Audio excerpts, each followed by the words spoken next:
Well, hey guys, in today's video, I'm gonna be covering what, in my opinion, are the 10 worst skincare trends from 2020. Stuff that is just cringe-worthy.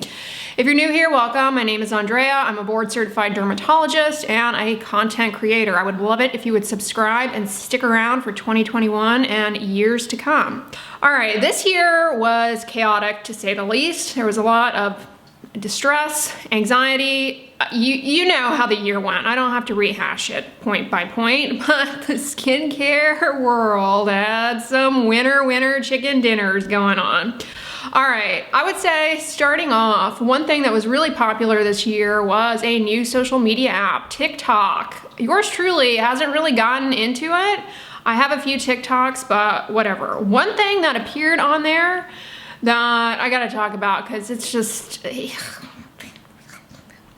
is skin gritting. Yes, gritting, Gritting. This isn't new to 2020, but it gained a lot of popularity with TikTok. A lot of people were doing it. What exactly is it? It basically involves rubbing oil and clay on your skin in an effort to remove blackheads. And there are a few approaches that you can take. You can rub oil on your skin first, then use a clay mask, and then repeat with more oil. And by rubbing the skin, people get this stuff out that they believe is the contents of their pores or blackheads. There's another method where you coat your face in oil, you go to bed at night, and then you wake up the following morning and use an oil cleanser. And then lastly, there is an acid oil method. People believe that they're removing their blackheads by rubbing clay and oil on their skin, but they're not. And they show this stuff that they think has come out of the pores on their hands and images. And trigger warning, I'm gonna show a picture of it here, so if you're easily grossed out, just look down. I'll leave it up for about 7 seconds. And yeah, but if you actually look at this stuff that they're showing, first of all, it's much too large to represent something that came out of one's pore. Nobody's pore is that large. Second of all, why are blackheads black? They're black because it's keratin debris that is accumulated within the pore, and when it is exposed to air, it oxidizes and turns black. So the contents of the pore, that blackhead, should really only be black at the part most superficial. The part deep down is protected from air and shouldn't be oxidized. And so the stuff that they're extruding is black through and through, from head to tail. And that doesn't make sense. Air doesn't get down that far into your pore to oxidize that keratinous material. So really what this stuff is that they're rubbing off is really just a combination of the clay and oil clumping together, or the clay and product, and maybe some oils off the skin, and yeah, maybe a few dead skin cells, either from the surface of the skin or, perhaps some stuff is being extruded from the pore, but that long black thing that they're showing you, it's really not pore contents. There are a lot of great clay masks out there that you can use to help absorb oil up out of the pore, and they can help. But if you go rubbing the clay on your face and this massaging it on your skin, it can create micro tears. It's actually kind of abrasive. And plus with the oil, that too can also aggravate people with acne prone skin, cause flares of acne. It's not a good idea, and it makes no sense. And it's a TikTok smoke and mirrors show. Don't believe everything that you see on the internet, and there are a lot of things on TikTok that are just, not reproducible. Trend number 2 that got on my nerves this year, although definitely not new to 2020, and you're gonna see it in 2021 and 22, et cetera, is celebrity skincare. Celebrity-backed beauty has been a thing for a long time. It's a very effective marketing tool, and for celebrities, it is a great way to make money, especially, as in the case for most celebrities, if you are good looking. All right, this year we saw skincare from Rihanna, J-Lo, Pharrell, this gal Emily Ratajkowski, I think she's a bathing suit model, Alicia Keys, and Carmen Electra, all really beautiful people. As a side note, Carmen Electra in an interview noted that she uses one of my favorite skincare products, Albolene, and has been using that for decades. So just because a celebrity comes out with a skincare line does not mean that it's good. If a celebrity came out with a home catering line and, promised to show up in your home and make a meal, you might be disappointed to find out that really what that entails is them showing up and heating up a Tostino's pizza for you. I mean, but like, celebrities aren't necessarily chefs. Like, what were you expecting? And I think you should think that way about their skincare as well. They do consult with quote unquote experts in the field, but like, we already know that those experts create crummy products at baseline too. So it doesn't, they're not free from making the same mistakes just because they're pretty and they're, talented. I mean, Alicia Keys, her cream is like pretty expensive, and it's basically CeraVe's moisturizing cream plus fragrance for $30. You want to try it, fine, but like, I wouldn't hop out of bed in the morning like excited to get it in the mail or anything, thinking like Alicia Keys is going to pop out of the jar like a genie in a bottle. It's just not going to happen. All right, the next trend this year that was really popular in skincare products, it's a claim, and it's anti-pollution marketing. Don't get me wrong. Pollution is a major contributing factor to skin problems and to skin aging. Airborne pollutants penetrate the skin either directly, by coming in contact with your skin, or indirectly. You inhale them, and they actually end up in your dermis by virtue of your circulation. So they get there, they trigger reactive oxygen species formation by activation of aryl carbon receptors. That leads to lipid peroxidation. That's actually been shown to be a major contributing factor to acne. Yes, people who live in more polluted areas have worse acne. Likewise, also a contributing factor to the severity of eczema and inflammatory skin disease. Those free radicals, they oxidize proteins in your skin, and they trigger what's called apoptosis or programmed cell death. I mean, yeah, have I terrified you? Probably. So of course, skincare marketing is going to be like, ooh, now that we've evoked fear and terror in the consumer, let's create a claim that's not substantiated and put it all over our products and sell them to people. And so you have to be really careful with the anti-pollution claims, because truthfully, what exactly warrants anti-pollution technology? Like, what exactly is that doing? How is it working? We really don't have established technologies that protect you from pollution. We don't. The best thing that you can do for protecting your skin from pollution is to cleanse your skin at the end of the day. You don't need a special anti-pollution cleanser to do that. The second most important thing that you can do to protect your skin from pollution, which is not being conveyed in this messaging, is to wear sunscreen and protect your skin from ultraviolet radiation from the sun. The reason this is so important is that UV from the sun plus pollution, they exhibit synergy in terms of the damaging effects on the skin that they cause. UV generates free radicals plus pollution, free radicals, even more damage. So protecting your skin from ultraviolet radiation can help mitigate some of the damaging downstream consequences of all of those free radicals in the skin. And, if you work in a high-risk profession, say, for example, you're an outdoor worker, maybe you work in traffic, directing traffic, protect your skin by wearing physical means, like a face shield will protect from UV and from pollutants settling on your skin. That being said, I look forward to, in the future, the development of technologies that do protect consumers from pollution in skincare products, things that, might prevent adhesion of pollutants or uptake of pollutants, and maybe more effectively or in a more substantial manner remove pollutants. Yeah, I look forward to that in the future, but it doesn't exist. And don't be misled by claims that antioxidants will protect you against pollution either. In theory, they do, because they would help scavenge some of those free radicals. But antioxidants in skincare products, they're not the most stable ingredients, and whether or not they actually end up scavenging the free radicals to protect you, it's very difficult to assay that in any meaningful manner. This year, with stay-at-home orders, I feel like people were buying a bunch of stuff they just didn't need, maybe out of fear, anxiety, impulse purchasing. And of course, skincare marketing was all up in that business. And you want to know things that really sold? Beauty tools. Goofy tools. First one I covered earlier this year, the high frequency facial wands, those acne wands, claiming that, you know, by delivering argon to the skin, it's gonna oxidize bacteria or whatever and shrink your oil gland and get rid of acne. None of that garbage is substantiated whatsoever. And these high frequency wands, I mean, they're not dangerous, they're safe, but they're expensive.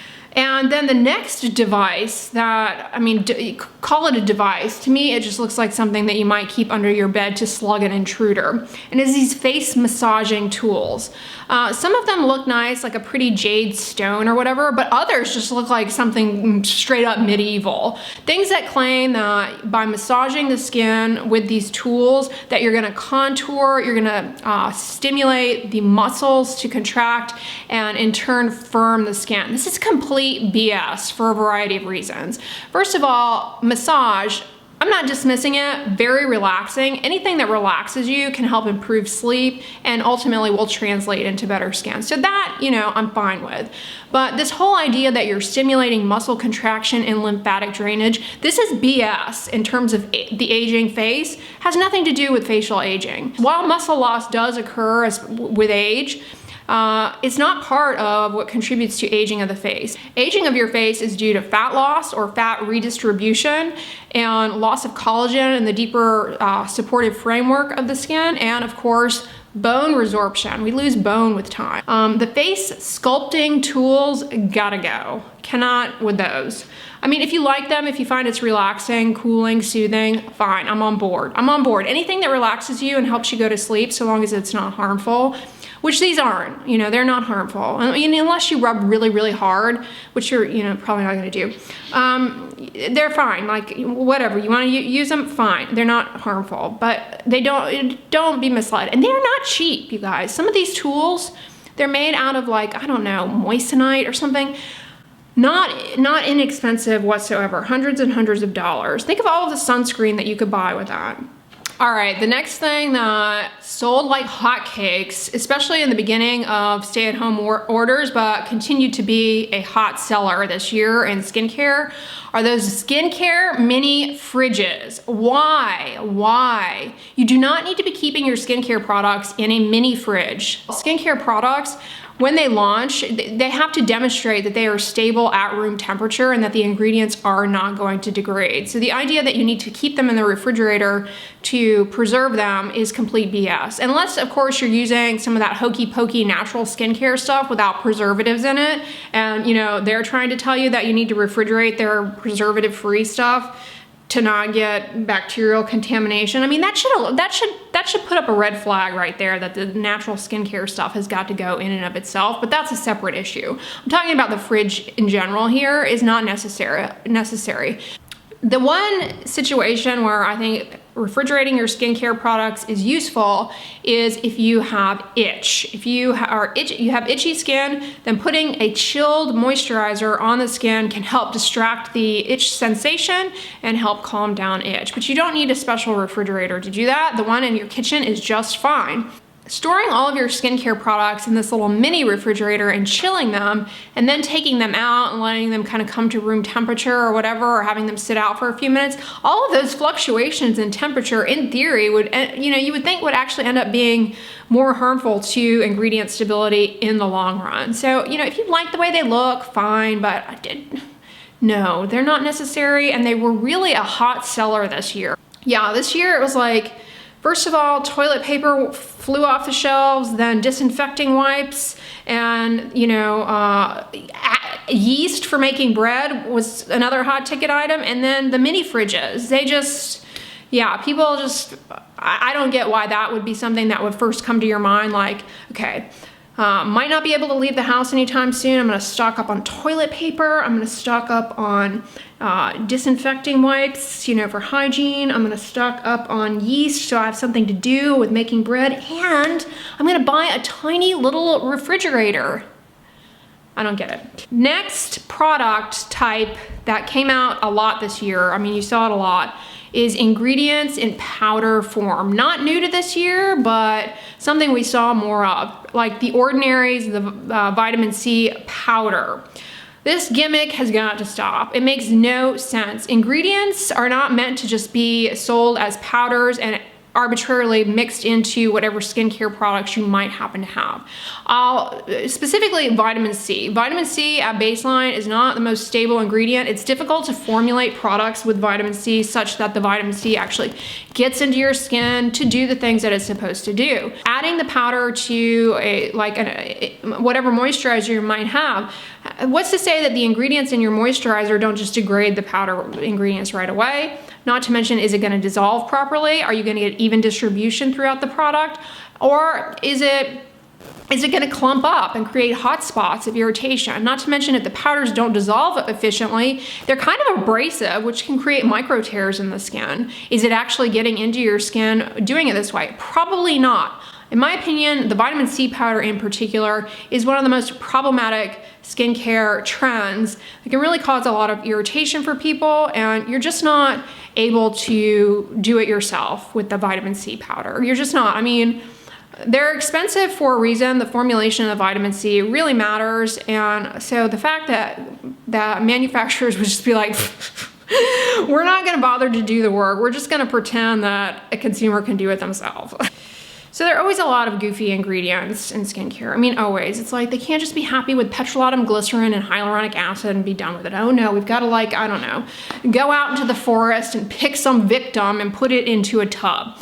This year, I could not stop seeing, wherever I went, watermelon in skincare, watermelon juice. Don't get me wrong, it's not a bad ingredient or anything. You know, it's not likely to cause harm or irritation, but it's the new aloe. Basically, a lot of water in it, but then the marketing, they make all kinds of claims about it, like, oh, it's got, you know, minerals and and all this stuff that's not like, it's not like we have clinical trials putting watermelon juice on the skin. Like, no, we don't.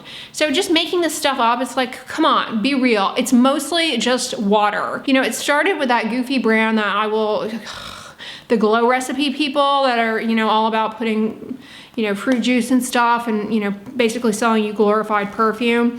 And because they were so successful, then everybody had to get on the watermelon train. I mean, watermelon juice cream at Dollar Tree. I mean, everywhere. This year, like, enough with the watermelon. You can't open a social media app, or you can't, you know, go into a store without being hit in the face with this ingredient 6 ways to sideways. It is CBD. Okay, CBD, compelling. There's some interesting small studies on using CBD for conditions like eczema and acne, but CBD has not been proven to treat any skin condition.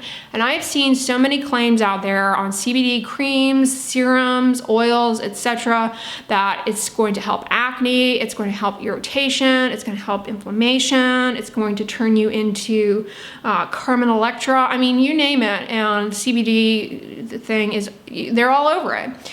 You know, it might be anti-inflammatory, it might help calm down irritation, but truthfully, we don't know that much about it in skincare. There's still a lot of research that needs to be done on CBD in skincare for topical use in particular. What's the right dose? What's the right indication? What are the side effects? These are things that we have not really teased out. A lot of these products, they don't actually contain the amount of CBD that they claim. There's actually a study that looked into it and showed that a lot of CBD products out there are mislabeled and don't have the amounts that they claim that they do. What about ingesting it? That's everywhere too. And you gotta be careful, you know. I think people are under the impression that this is 100% safe.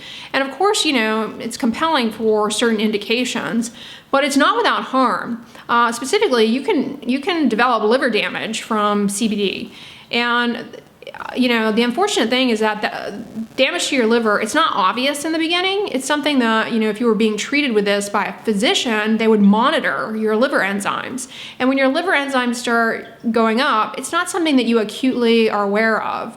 But your doctor, you know, would be monitoring that. But all of these products that are just available and people are taking willy-nilly, they're maybe not aware of the fact that it can potentially cause harm. So be careful. And yeah, I'm sick of seeing it in all these skincare products and all the claims, especially that it treats acne and whatnot. You know, this year has been very stressful for a lot of people, and they're dealing with a lot of skin conditions that are, you know, they don't have access to their dermatologists, and skin conditions often get worse with stress. And so they're untreated and they're going to turn to stuff like this. And it's just frustrating. So I'm done with the CBD marketing. All right. And then the final annoying skincare trend of 2020 is the competition for who can make the highest percentage strength niacinamide serum. You know, 10%, 15%. And then this year, Paula put out at the beginning of the year the 20% niacinamide serum. Woohoo!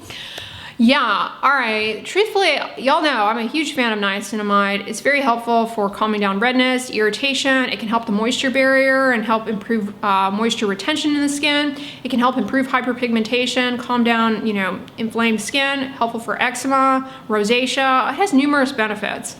But all the studies demonstrating these benefits, they use at max 5%.